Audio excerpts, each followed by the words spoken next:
इस सिस्टम में आपका स्वागत है। आई होप कैसे आप लोग, आशा करते कि आप लोग बहुत ही अच्छे होंगे और बहुत ही बेटर डांस होंगे, ठीक ना। तो चलिए, जैसे कि पिछले वीडियो में हम लोग पेंडुलम अर्थात लोलक के बारे में देखे हुए थे और लोलक के बारे में देखते हुए हम लोलक के पूरे कहानी के बारे में बताए हुए थे कि जब गैलीलियो ने जब एक ताजमहल में बैठा हुआ था तब वहाँ पे देखा हुआ था कि एक जंजीर सा लटका हुआ था और जो वह जंजीर सा लटका हुआ था वो किस प्रकार से एक जगह से दूसरी जगह वह गया हुआ था, ठीक ना। तो चलिए, सबसे पहले एक अच्छा खासा मोटिवेशन आप लोग के सामने रखते हैं, ठीक ना। कहने का मतलब होता है कि लाइफ में कोई भी साथ दे या ना दे, खुद ही आगे बढ़ते रहो। लाइफ में कोई साथ दे या नहीं दे, फिर भी आगे बढ़ते रहो, क्योंकि खुद से बड़ा कोई हम सफ़र नहीं होता। क्योंकि खुद से बड़ा कोई हम सफ़र नहीं होता। इसका मतलब यही होता है कि लाइफ में हमेशा कोई काम जो है वो खुद पे किया करो। किसी के भरोसा पे रख के मत कोई काम किया करो कि नहीं हम आज उसके भरोसे ये काम कर रहा हूँ, अगर वो कहीं साथ छोड़ दिया तो क्या होगा, ठीक ना। अगर वो कहीं साथ छोड़ दिया तो क्या होगा। इसीलिए कोई भी काम, कुछ भी काम करो कि ताकि वो खुद पर भरोसा रख कर और खुद पे भरोसा रख कर कोई काम करना चाहिए। दूसरे के भरोसा पर कोई काम नहीं करना चाहिए, नहीं तो वह सारे काम क्या होता है, सारे काम वो हो जाता है, वह बेकार चला जाता है, ठीक ना। तो इसी बात पे विराम देते हुए हम लोग आगे की ओर बढ़ते हैं। हाँ, तो हम क्या बता रहे थे, हम बोल रहे थे कि लोला के बारे में, पेंडुलम के बारे में, अर्थात समय चाल दूरी किस प्रकार से मापा जाता है, ठीक ना। तो यही सब देखना है आज इस चैप्टर भी आज मुख्य रूप से समाप्त हो जाएगी। तो हम लोग पथमापी के बारे में कल पढ़े हुए थे। पथमापी क्या है, स्पीडोमीटर क्या है, उसके बारे में फिर से आज थोड़ा सा देखते हुए हम लोग थोड़ा ग्राफ में प्रवेश करेंगे। ग्राफ में भी देखेंगे कि सामान्य ग्राफ, असामान्य चाल, सामान्य चाल क्या होता है, ठीक ना। तो ये सारे चीज़ देखते हुए हम लोग आगे की ओर बढ़ेंगे, ठीक ना। ठीक है, तो चलिए एक बार हम लोग देखते हैं और इसके साथ साथ हम आज थोड़ा चर्चा कर लेंगे कि विस्थापन क्या है, ठीक ना। थोड़ा विस्थापन भी देखना बहुत ज़रूरी था क्योंकि यह क्वेश्चन भी बहुत मस्ट और इम्पोर्टेंट था, ठीक है। तो चलिए, सबसे पहले हम लोग क्वेश्चन पर चर्चा करते हैं कि सबसे पहले हम लोग क्या देखते हैं। तो सबसे पहले हम लोग देखेंगे कि आज हम लोग को देखना है स्पीडोमीटर क्या है, ठीक ना। आज देखना क्या है, स्पीडोमीटर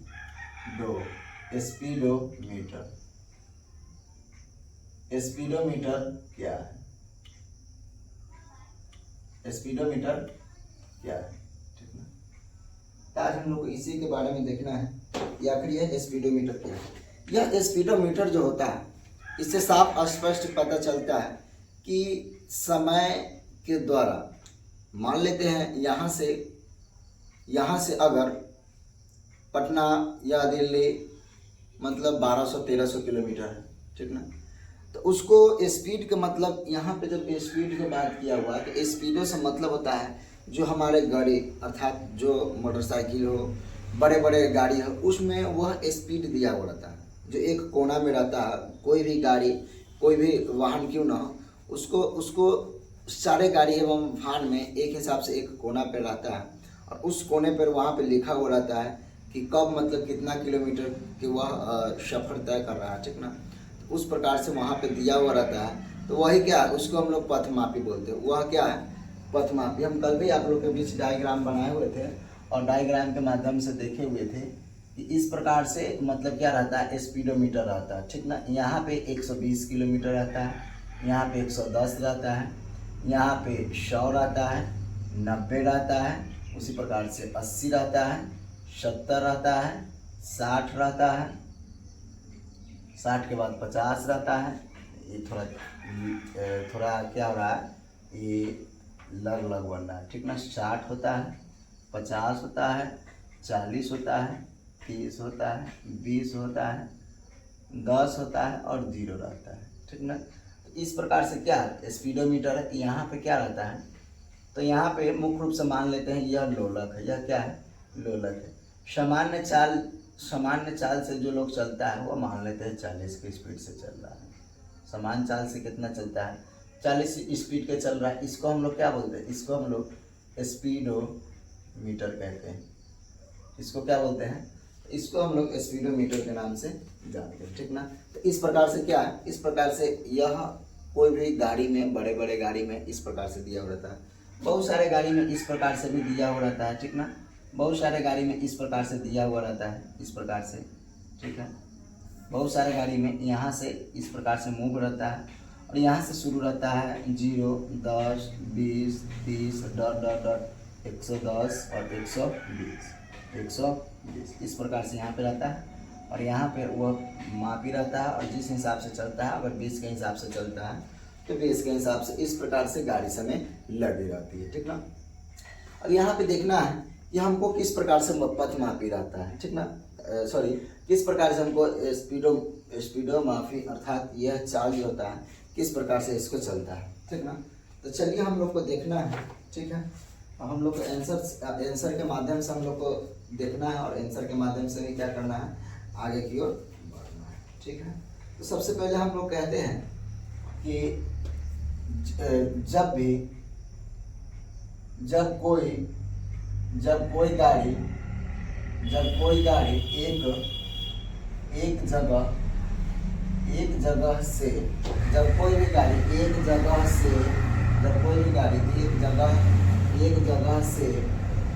जगह से दूसरे जगह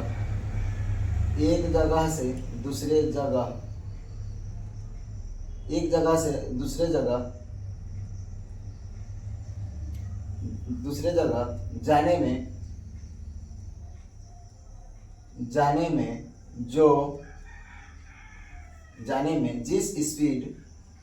जिस चाल, यहाँ पे लिखेंगे स्पीड नहीं, जिस चाल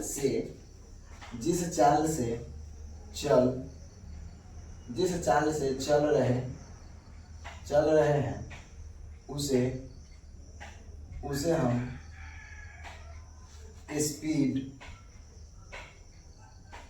स्पीडोमीटर, जिस चाल से चल रहे हैं उसको क्या बोलते हैं, जिस चाल से चल रहे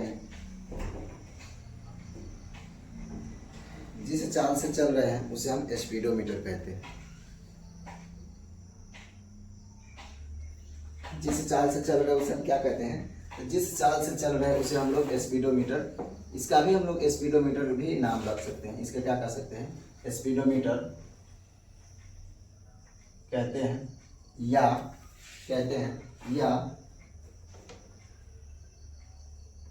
क्या होता है कि मतलब इससे स्पष्ट पता चलता है कि माना कि हम लोग कहीं पे जा रहे हैं, क्या करते हैं, इससे स्पष्ट पता चलता है कि मान लेते हैं हम लोग कहीं पे भी जा रहे हैं, ठीक ना। तो जब हम कहीं पे भी जाते हैं उसको जाने में जो समय लगती है, हम लोग कहीं पर भी जा रहे हैं और कहीं पर जाने में क्या करता है, उसको जो समय लगता है, ठीक ना। तो उस समय को क्या करते हैं, उस समय को माप करने के लिए, उस समय को क्या करते हैं, तो उस समय को माप करने के लिए उस समय क्या करना चाहिए, उस समय को माप करने के लिए उस समय में हमको यह देखना चाहिए कि हमारा गाड़ी जो है वो कितने रफ्तार से चल रहा है, ठीक ना। अब जैसे कि यहाँ पे लिखते हैं, मान ले कि वाहन सामान्यतः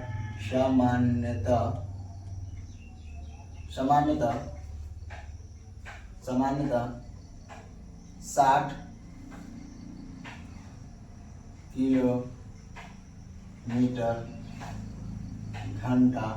किलोमीटर घंटा की चाल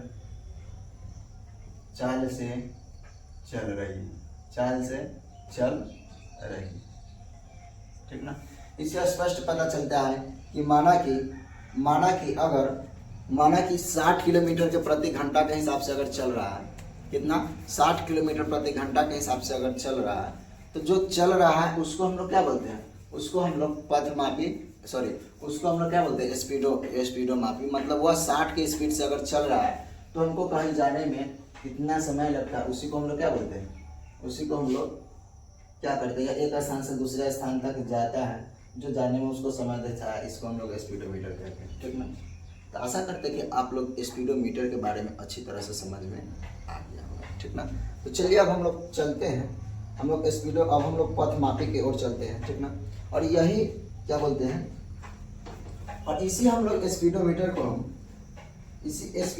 हम लोग हिंदी के रूप में इसको हम लोग चाल मापी भी कहते हैं। क्या कहते हैं? चाल मापी, ठीक ना। इसी स्पीडोमीटर को हम लोग क्या बोलते हैं? तो इसी स्पीडोमीटर को हम लोग चाल मापी के नाम से जानते हैं, ठीक है। तो चलिए अब हम लोग नेक्स्ट क्वेश्चन देखते हैं। इसका नेक्स्ट क्वेश्चन जो हो जाएगा, अब हम लोग देखते हैं कि ऑडोमीटर क्या है। नेक्स्ट क्वेश्चन क्या है? ओडोमीटर, ठीक ना।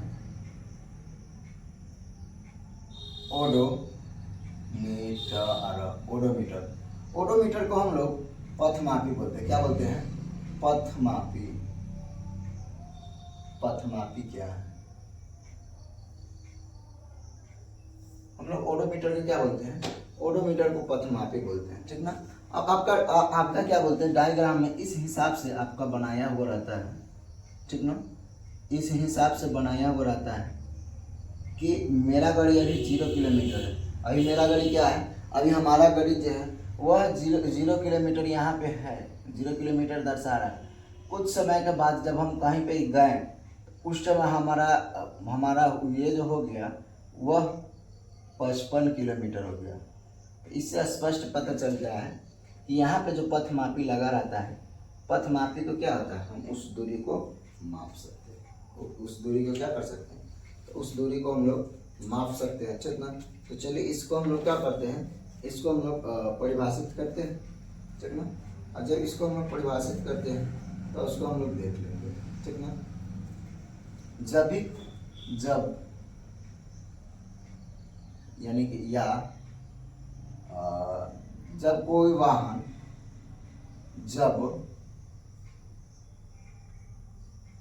कोई भी वाहन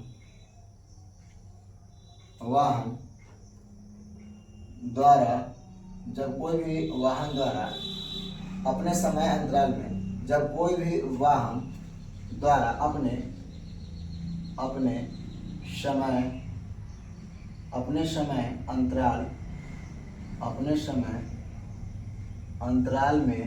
समय अंतराल में तय की गई, अपने क्या होता है, जब कोई भी वाहन अपने समय अंतराल में तय की गई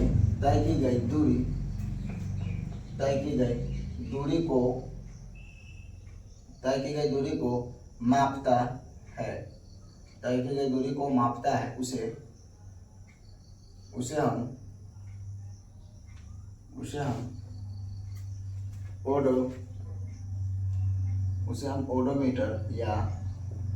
हम ओडोमीटर या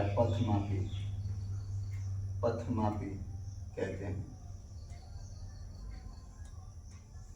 इससे यह स्पष्ट पता चलता है कि जब आप एक जगह से दूसरे जगह पे जा रहे हैं, तो एक स्थान से दूसरे स्थान तक जाने के क्रम में जो आपका किलोमीटर दर्शा रहा है, क्या कहता है, जो आपका दूरी बताता है, जो आपका दूरी को दर्शाता है, वही दूरी आपका क्या कहलाता है, वही दूरी आपका पथमापी कहलाता है। लेकिन यहाँ पे हम लोग समय का बात नहीं किया हुआ था, फिर भी हम लोग समय दर्शा दिए कि ताकि आपको बेहतर से बेहतर समझ में आ जाए, ठीक ना। तो हम लोग को क्या देखते हैं, जब कोई भी वाहन द्वारा अपने समय अंतराल में तय की गई दूरी को मापता है, उसे हम क्या कहते हैं, उसे हम पथमापी कहते हैं। उसे हम क्या कहते हैं, पथमापी कहते हैं, ठीक ना। अब यहाँ पे जैसे कि कोई बिंदु ए से कोई बिंदु बी पे जा रहा है, तो उसको जाने में जो उसको टाइम लगता है, उसको जाने में जो उसका समय लगता है, उसी को हम लोग क्या बोलते हैं, उसी को हम लोग पथमापी के नाम से जानते हैं। अर्थात उसे हम पथमापी अर्थात ओडोमीटर कहते हैं। जो गाड़ी के कोना के वो अंदर साइड से रहता है, जैसे यहाँ पे यह किलोमीटर दर्शाने वाली हो गया, ठीक ना। अब यहाँ के इसके बीच में इसको डाल देते हैं, तब तो बहुत ही बेस्ट रहेगा। या यहाँ पर भी चल सकता है कि इसके रूप में यह दर्शा देता है, ठीक ना। यहाँ पे क्या रहता है, यहाँ पर भी इस तरह से एक मतलब रहता है, ठीक ना। अब इसमें यहाँ पे किलोमीटर रहता है, मान लेते हैं अभी मेरा गाड़ी 40 किलोमीटर चला हुआ है, ठीक ना। 40 किलोमीटर चला हुआ है, और जब 40 किलोमीटर से जब हम दूसरे जगह पे जा रहे हैं, ठीक ना, इसको हम लोग क्या बोलते हैं। और यहाँ पे जाने में हमको 110 किलोमीटर का सफ़र होगा। तो बिंदु ए से बिंदु बी पर जाने में, बिंदु ए से बिंदु बी पर जाने में जो उसको क्या लगता है, जो उसको टाइम लगता है, उसी को हम लोग क्या बोलते हैं। तो इसी को हम लोग पथमापी बोलते हैं। इसको क्या बोलते हैं, तो इस क्रिया को हम लोग पथमापी बोलते हैं, ठीक ना। पिछले क्लास में हम लोग विस्थापन के भी बारे में देख लिए हुए थे, ठीक ना। लेकिन चलिए एक बार हम लोग फिर विस्थापन के बारे में भी चर्चा करते हैं कि विस्थापन होता क्या है। तो सबसे पहले यहाँ पे हम लोग देखते हैं कि विस्थापन जब बात चला है तो विस्थापन की भी बात कर लेते हैं। विस्थापन किसे कहते हैं, तो जब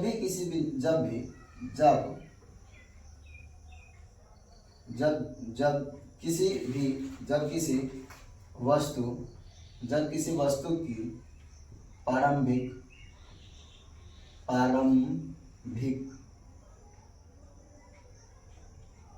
प्रारंभिक बिंदु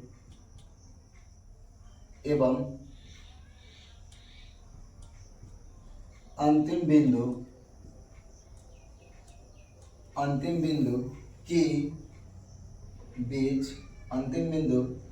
की दूरी, अंतिम बिंदु के बीच की दूरी को अंतिम बिंदु के बीच की दूरी को क्या बोलते हैं, विस्थापन बोलते हैं। इसको हम लोग क्या बोलते हैं, तो विस्थापन कहते हैं। कहने का मतलब है कि यहाँ बिंदु ए से इस प्रकार से गया और यह बिंदु बी पर पहुंचा। तो ए बिंदु बी से यहाँ पे 0 हो गया और फिर यहाँ से आकर यह बी पर पहुंचा। तो बिंदु ए से बिंदु बी पर, यानी कि अंतिम बिंदु और अंतिम स्थिति और प्रारंभिक स्थिति के बीच के दूरी को हम लोग विस्थापन बोलते हैं। तो इसको क्या बोलेंगे, इसको हम लोग विस्थापन कहते हैं। इसको क्या बोलते हैं, विस्थापन बोलते हैं। ताकि यह इसलिए विस्थापन बोलता है कि हम लोग यहाँ से गए, कहाँ से, मतलब 0 पॉइंट से गए, तो 0 पॉइंट से फिर बी पर गए और बी से फिर वापस आ गए, इसी को हम लोग क्या बोलते हैं, तो इसी को हम लोग विस्थापन कहते हैं, ठीक ना। आशा करते हैं कि आपको यह भी क्वेश्चन समझ में आ गया, ठीक ना। हम लोग को क्या देखना है, ये तो हम एक थोड़ा पॉइंट बता दिए हैं कि ताकि आप लोग को बेहतर से बेहतर समझ में आ जाए। अब हम लोग थोड़ा एक बार ग्राफ पे देखते हैं, ठीक ना। एक बार हम लोग ग्राफ देख लेते हैं कि ग्राफ क्या होता है, ठीक है। तो चलिए हम लोग थोड़ा ग्राफ पर चर्चा करते हैं और ग्राफ के बारे में हम लोग देखते हैं। समय दूरी ग्राफ किस हिसाब से होता है, ठीक ना। समय दूरी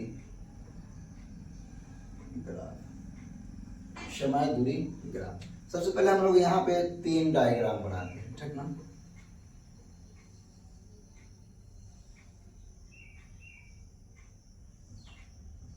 ये हो गया,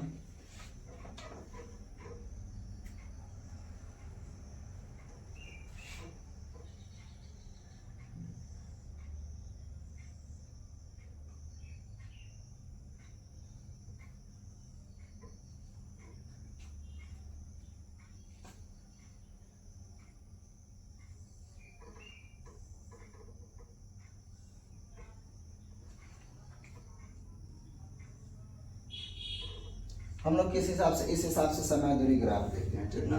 तो यहाँ पे क्या रखते हैं, तो यहाँ पे हम लोग समय रखते हैं। यहाँ पे क्या रख दिए, समय, और यहाँ पे क्या रखते हैं, दूरी। फिर यहाँ पे हम लोग इसको समय रखते हैं, इसको हम लोग दूरी रखते हैं, ठीक ना। यहाँ पे क्या करते हैं, यहाँ पे हम लोग समय रखते हैं और यहाँ पे दूरी रखते हैं, ठीक। अब जैसे कि यहाँ पे देखना है कि यह क्या, समय और दूरी। तो यहाँ पे समय और दूरी को ग्राफ बता रहा है, ठीक ना। यहाँ पे क्या बता रहा है, तो यहाँ पे जो बता रहा है वह समय दूरी ग्राफ के बारे में बता रहा है। जब देखना है कि समय दूरी ग्राफ के किस हिसाब से देखा जाए, ठीक ना। समान चाप, असमान चाल और सीधे समय दूरी, ठीक ना। तो यहाँ पे जो देखते हैं इसको हम लोग क्या बोलते हैं, इसको हम लोग समान चाल बोलते हैं। इसको हम लोग क्या बोलते हैं, समान चाल। मतलब यह अपने अपने प्रारंभिक बिंदु से यह चलता है। तो इस हिसाब से अगर ग्राफ देखा जाए तो इससे स्पष्ट पता चलता है कि यह क्या है, यह क्या है, समान चाल है। यह क्या है, समान चाल है। लेकिन अगर यहाँ से यह इस प्रकार से, यहाँ पे यह इस हिसाब से यह टेढ़ी मेढ़ी, मतलब इस प्रकार से आपका ग्राफ खींचा हुआ रहेगा, तो इससे स्पष्ट पता चलता है कि यह क्या है, तो यह जो है असमान चाल है। ये क्या हो जाएगा, यह असमान चाल है। और यह क्या हो जाएगा, यह सीधे चाल हो जाएगा। यह क्या हो जाएगा, यह समांतरण चाल हो जाएगा, ताकि इसमें कोई बदलाव नहीं होता है। तो इस हिसाब से हम लोग क्या करते हैं, इस हिसाब से हम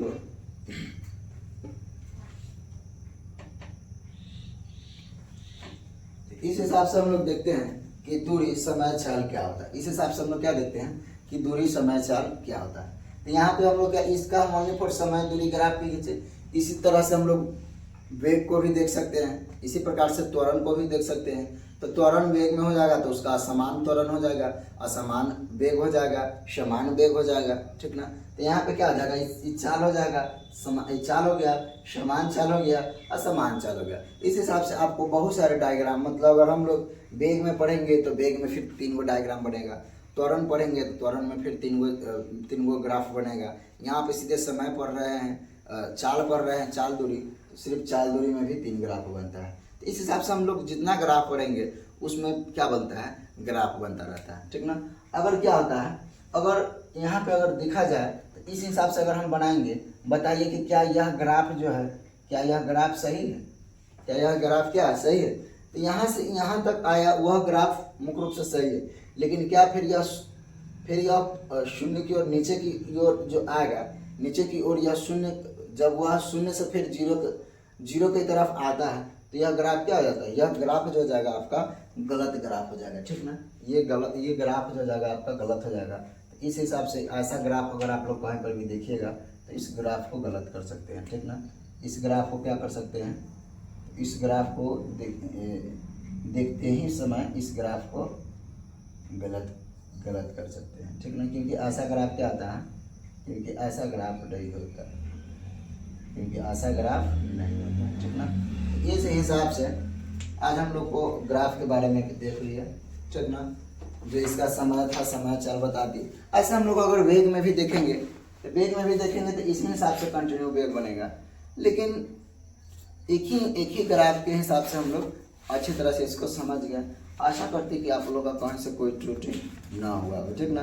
तो आज आप लोग का ये भी क्या हो गया, आज आप लोग का ये भी समय दूरी जो चाल वाला जो था, ये भी क्वेश्चन आज समाप्त हो गया, ठीक ना।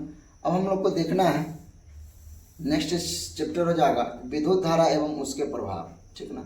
तो अब हम लोग नेक्स्ट क्लास में विद्युत धारा एवं उसके प्रभाव के बारे में देखेंगे। आज इस चैप्टर आप लोग का समाप्त हो गया। बताइए कि इस चैप्टर में आप लोग का कहीं से कोई त्रुटि, कहीं से कोई दिक्कत है तो आप लोग ज़रूर कमेंट बॉक्स में बताइएगा, ताकि हम आपको बेहतर से बेहतर समझाने का प्रयास करेंगे, ठीक ना। आप लोग का गति एवं समय चैप्टर में कहीं से अगर कोई भी दिक्कत हो तो ज़रूर बताइएगा, ठीक ना। तो चलिए अब हम लोग इस क्लास को, इस सेशन को यहीं पर समाप्त करते हैं, और फिर हम लोग अब नेक्स्ट चैप्टर में विद्युत धारा एवं उसके प्रभाव के बारे में पढ़ेंगे, ठीक ना। तो कैसा लगा आप लोग का वीडियो, अगर अच्छा लगा तो लाइक एवं सब्सक्राइब जरूर कीजिएगा, और अपने दोस्तों के साथ ज़्यादा से ज़्यादा शेयर कीजिएगा, ठीक ना। तो चलिए हम लोग मिलते हैं नेक्स्ट सेशन में, तब तक के लिए बहुत बहुत धन्यवाद। जय हिंद।